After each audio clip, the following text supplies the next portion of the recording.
Pakistan cricket board के chairman Ramiz राजा ने कहा है कि भारत में शेड्यूल वर्ल्ड कप में अगर पाकिस्तान शिरकत नहीं करेगा तो देखेगा कौन। सहाफ़ियों से गैर रस्मी गुफ्तगू में उन्होंने वाज़ह किया कि हमारा मौक़िफ़ दो टोक है। भारत एशिया कप खेलने पाकिस्तान आएगा तो पाकिस्तान वर्ल्ड कप खेलने भारत जाएगा। उनका कहना था कि अगर भारत पाकिस्तान के बगैर वर्ल्ड कप करवा सकता है तो करवा ले। पाकिस्तान क्रिकेट बोर्ड भारत के खिलाफ जारहाना मंसूबा अपनाएगा। रमीज़ राजा ने कहा कि पाकिस्तान की क्रिकेट टीम दुनिया में कारकर्दगी दिखा रही है। T20 वर्ल्ड कप फाइनल खेला है। पाकिस्तान ने अरबों के बिजनेस वाली टीम को दोबारा शिकस्त दी है। उन्होंने कहा कि भारतीय क्रिकेट बोर्ड से एशिया कप ना खेलने के हवाले से ताहाल बात नहीं हुई। उनसे जब भी बात हुई दो टोक मौक़िफ़ के साथ बात होगी। पाकिस्तान तहरीक इंसाफ के चेयरमैन इमरान खान ने कहा कि कुछ लोग चाहते हैं कि मेरी फ़ौज से लड़ाई हो। मुल्क भी मेरा और ये फ़ौज भी मेरी है। एक इंटरव्यू में उन्होंने कहा कि मैं चाहता हूं कि इदारे मजबूत हों। इदारे मजबूत होंगे तो मुल्क मजबूत होगा। मैंने ये कभी नहीं सोचा था कि मेरा कोई आर्मी चीफ हो। सब इदारों में मेरिट पर लोग लगने चाहिए। इमरान खान ने कहा कि कल का मजमा तारीख का सबसे बड़ा मजमा होगा। मुझे एतमाद है कि मेरी कौम में शऊर आ गया है।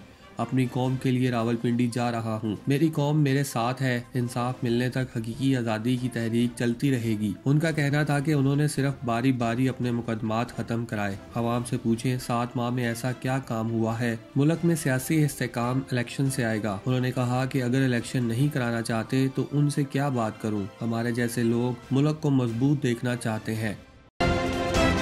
तो मुझे सबको जो है ये हकीकतें जो हैं इनको तस्लीम करना चाहिए कि ये हमारे पॉलिटिकल सिस्टम में ये हकीकतें हैं। हम इस किस्म की छोटी हरकतें करते हैं, सब करते हैं, जिन जिन की भी हुकूमत होती है। तो इसमें मैंने इख्तियार की। लेकिन मैं जो है वो जो शिकायत जो उन्होंने की है, देखें वज़ीर आला सिंध और वज़ीर आज़म पाकिस्तान ने जिस तरह सैलाब के दौरान भी और अभी भी किसान पैकेज भी दिया गया है इन तमाम इलाकों में जहाँ पे सैलाब से लोग मुतासर हुए हैं, और लोगों को इंडिविजुअली भी इनफरादी तौर के ऊपर भी जो है ना वो दी जा रही है, इमदाद दी जा रही है। हमारे वसाइल जो हैं जिस तरह के हैं वो सबको पता है, कोई ढकी छुपी बात नहीं है। लेकिन उस वसाइल से कहीं ज़्यादा जो है गवर्नमेंट अपने आप को स्ट्रेच करके दूसरे सेक्टर से पैसे निकाल के जो है इन इलाकों को दे रही है। ये हमारी जो है एक मुश्तरका ज़िम्मेदारी है। ये कोई सूबाई हुकूमत या वफाकी हुकूमत का कोई तफरीक नहीं है इसमें, ये मुश्तरका ज़िम्मेदारी है और ये निभाएंगे हम इंशाअल्लाह ताला। हम सियासतदानों की, चाहे वो किसी पार्टी से ताल्लुक़ रखते हों, ये थोड़ा बहुत ज़रूर एक वो है, मैं समझता हूँ कि जो हल्के की सियासत करते हैं वो इस बात को समझते हैं कि हम अगर एक कैंडिडेट जो है वो हार जाता है और हुकूमत उनकी होती है, हारे वालों की, तो वो हुकूमत की जो पेटनेज है वो सीख करते हैं, वो हुकूमत की पेटनेज उनको मिलती है अगर जीत जाए। और वो जो जीते हुए कैंडिडेट जो होते हैं वो जो है उनके वोटर या उनके इलाके जहाँ से वो जीते होते हैं वो लोग जो है महरूम हो जाते हैं। ये नहीं होना चाहिए। ये हमारे पॉलिटिकल कल्चर का फ्लॉ है। ये कोई सूबाई हुकूमत, मौजूदा सूबाई हुकूमत या मौजूदा वफाकी हुकूमत का फ्लॉ नहीं है, कसूर नहीं है। ये एक तारीख है। हम पिछले 4 साल जो है PTI की हुकूमत में जो हमारा हाल हुआ है, यानी हमारे इलाकों में डेवलपमेंट नहीं हुई, हमारे इलाकों में डेवलपमेंट नहीं हुई। हम कोई शिकायत नहीं कर रहे, हम उसको एक सियासी हकीकत जो है या एक सियासी जो है वो फ्लॉ समझ के, एक हमारी सियासत का एक नेगेटिव मनफी पहलू समझ के उसको एक्सेप्ट कर लिया हमने कि भाई हमने मुखालफत की है PTI की, उनके खिलाफ इलेक्शन जीते हैं तो ये हमारी सज़ा है और भुगत रहे हैं और अपने लोगों को समझाते भी हैं कि भाई ये वजह है आपके यहाँ पे डेवलपमेंट नहीं हो रही। और ये पिछले चंद सालों की बात नहीं, उससे पहले भी ये होता रहा है। हम तो ना सिर्फ ये है कि हमारे हल्के जो है वो डेवलपमेंट से जो है वो महरूम रहे, बल्कि हमसे भी महरूम हो गए। हम भी कुछ 6 महीने साल जो है कैद भी काट आए वहाँ पे जाके। तो ये मेरे भाई को, मुझे, सबको जो है ये हकीकतें जो हैं इनको तस्लीम करना चाहिए कि ये हमारे पॉलिटिकल सिस्टम में ये हकीकतें हैं। हम इस किस्म की छोटी हरकतें करते हैं, सब करते हैं, जिन जिन की भी हुकूमत होती है। तो इसमें मेरा ख्याल है ये जहाँ जहाँ भी पार्लियामेंट्री सिस्टम है, जहाँ भी डेमोक्रेसीज हैं, वहाँ पे थोड़ा बहुत इस किस्म के फ्लॉज हैं, उनको दूर करने की ज़रूरत है। लोगों के काम करके जो है we should win their hearts, बजाय इसके कि लोगों के काम ना करके जो है उनको डिप्राइव कर दिया जाए। तो ये लेकिन मैं आपको यकीन दिलाता हूँ कि सूबाई हुकूमत जो है और वफाकी हुकूमत जो है मिलके ये बिला तफरीक जो है लोगों की इमदाद कर रहे हैं। लेकिन मेरे भाई की अगर कोई जेन्युइन ग्रीवेंस है मैं चेक कर लूँगा, मैं प्राइम मिनिस्टर साहब से बात करूँगा, शाह साहब से दरख्वास्त करूँगा कि इनकी जो इलाके में जो तबाही आई है उसका कुछ सद्देबाब किया जाए और इक्वल बराबरी की बुनियाद के ऊपर तमाम इलाकों में, तमाम सूबों में जो है, और वफाकी हुकूमत और सूबाई हुकूमत का जो बार बार बात कर रहे थे मेयर साहब, वो एक हकीकत है, हमारी एक आइनी हकीकत है कि जिस तरह रिस्ट्रिक्ट हो गया हुआ सूबा जो है, वफाक जो है आइनी तौर के ऊपर अपने इख्तियारात के लिहाज से, वो तो एक आइनी हकीकत है। उसमें तो we have to operate through the provincial governments. वफाक जो है डायरेक्टली ऑपरेट नहीं कर सकता, इमदाद कर सकता है, असिस्ट कर सकता है, और इंशाल्लाह करेंगे। और मैं यकीन दिलाता हूँ कि ये मसला जो है ना, मैं शाह साहब से खुद बात करूँगा, मैं मेरे जो भाई यहाँ पे पीपल्स पार्टी के बैठे हुए मैं उनसे भी दरख्वास्त करूँगा कि वो शाह साहब को जो है बजाय अपने फोल्ड में लेके आए, शाह साहब को अपने फोल्ड में लेके आए, उधर ना बैठे, शाह साहब इधर बैठे आए ताकि चीन के मगरबी संक्यांग इलाके के दारुल हुकूमत रोमची शहर में फ्लैट्स में आग लगने से 10 अफराद हलाक हो गए हैं।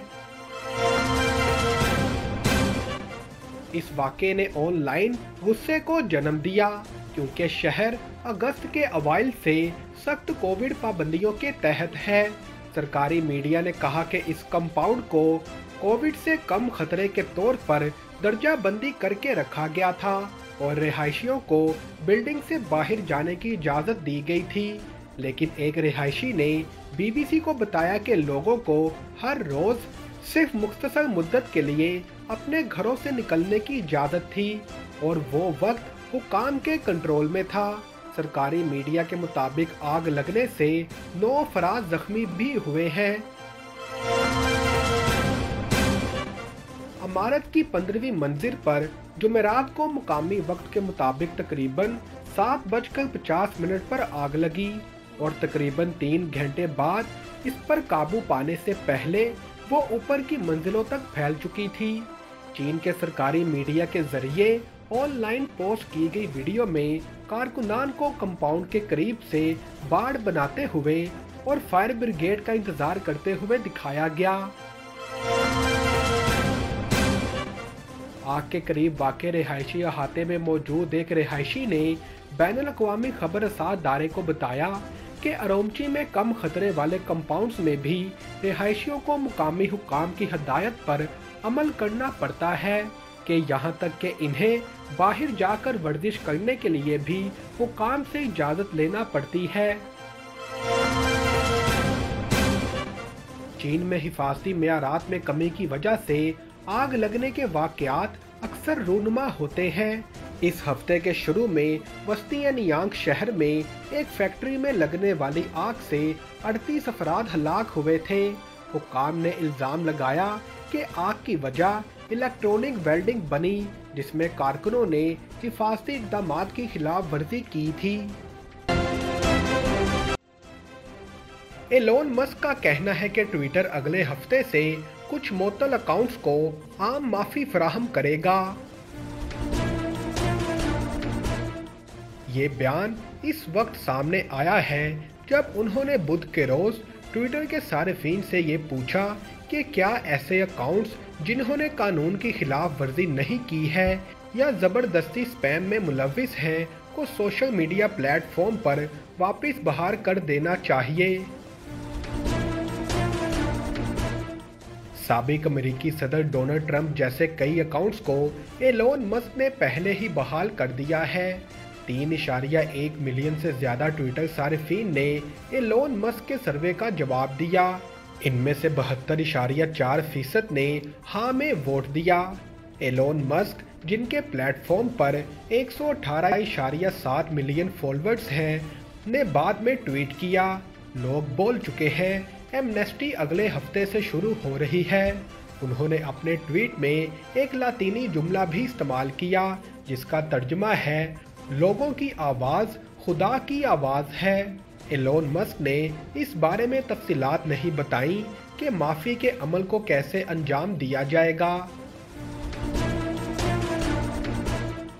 हफ्ते के रोज़ ट्विटर के नए मालिक ने साबिक अमेरिकी सदर का अकाउंट बहाल करने से हवाले से एक पोल चलाया था जिसमें ज़्यादातर लोगों ने डोनाल्ड ट्रंप का अकाउंट बहाल करने के हक में वोट दिया था और इसके चंद मिनट बाद ही साबिक अमेरिकी सदर का अकाउंट बहाल कर दिया गया था।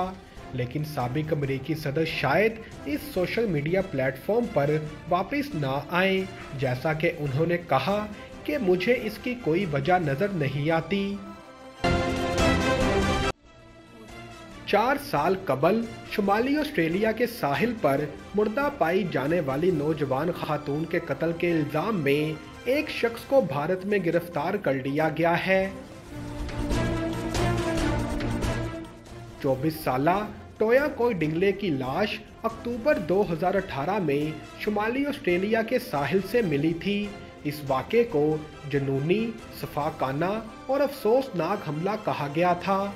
इस माह के शुरू में क्वींसलैंड की हुकूमत ने कातिल के बारे में मालूमात फराहम करने वाले के लिए $1 मिलियन ऑस्ट्रेलवी डॉलर का इनाम रखा था।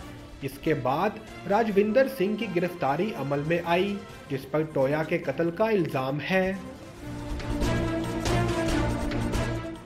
क्वींसलैंड पुलिस ने कहा कि इसे जुम्मे को भारतीय अफसरान ने दिल्ली में गिरफ्तार किया था और तवक्को है कि जल्द ही हवालगी की अदालत में समाअत का सामना करना पड़ेगा और इसके बाद इसे फौजदारी कार्रवाई का सामना करने के लिए ऑस्ट्रेलिया लाया जाएगा। क्वींसलैंड की पुलिस कमिश्नर ने कहा कि मुझे बहुत एतमाद है कि हमारे पास अदालतों के सामने एक मजबूत केस है। राजविंदर सिंह, जो एक नर्स के तौर पर ऑस्ट्रेलिया में काम कर रहा था, अपनी मुलाजमत, बीवी और 3 बच्चों को छोड़कर टोया की लाश मिलने के चंद घंटे बाद ऑस्ट्रेलिया से फरार हो गया। इसकी तस्वीर सिडनी के बैनुल-अक़वामी हवाई अड्डे पर ली गई। जासूसों ने टोया की मौत के बारे में कुछ तफसीलात पेश की हैं। वो 21 अक्टूबर 2018 को अपने कुत्ते को सैर कराने के लिए केन्स और पोर्ट डगलस के मशहूर सियाती मकामात के दरमियान वेगेंटी बीच पर गई थी, लेकिन कभी घर वापस नहीं आई। इसकी लाश अगले दिन इसके वालिद ने तलाश की, जो आधी रेत के टेलों में दबी हुई थी, जिसके बाद क्वींसलैंड पुलिस इस कत्ल की गुत्थियां सुलझाने में मसरूफ थी। जब चाहे जो चाहे, खाना हमेशा लाहौरी चिली से खाएं। लाहौरी चिली मेरा रेस्टोरेंट। मेरा भी तो है। मेरा भी तो है। मेरा भी तो है। मेरा भी तो है। मेरा भी तो है। मेरा भी तो है। मेरा भी तो है। हम सबका रेस्टोरेंट।